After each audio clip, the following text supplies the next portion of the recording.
আসসালামু আলাইকুম প্রিয় বন্ধুরা, আবারও চলে আসলাম দ্বিতীয়বারের মতন। আমরা এর আগেও একটা ভিডিও দিয়েছি, কোনো কাজ হয় নাই। এখন সেকেন্ড টাইম আবার একটা ভিডিও দিলাম, হয়তোবা এমন ভালো মানুষের চোখে পড়তে পারে। আপনারা সবাই শেয়ার করে দিবেন ভিডিওটা।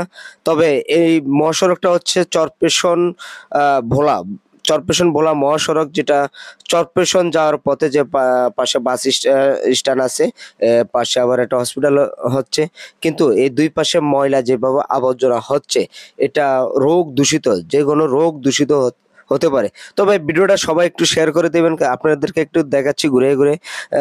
দেখেন যে ময়লার ভিতরে আগুন লেগে দেয়, কিন্তু আগুনের উপরে ধোঁয়াতে মানুষের চোখের দেখেন পাশে কিন্তু কুকুরে খাচ্ছে। এই কুকুরগুলা সব জায়গায়, এই যে আবার আমাদের পাখিরা খাচ্ছে, কিন্তু এগুলা তো রোগ ছড়াচ্ছে।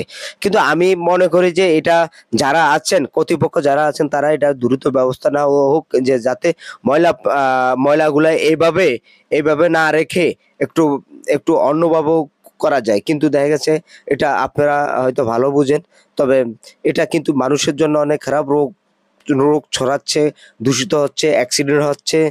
ধোঁয়ার জন্য দেখা যাচ্ছে এপার ওপার থেকে গাড়ি দেখা যাচ্ছে না। তো আপনারা এটা শেয়ার করে দিবেন।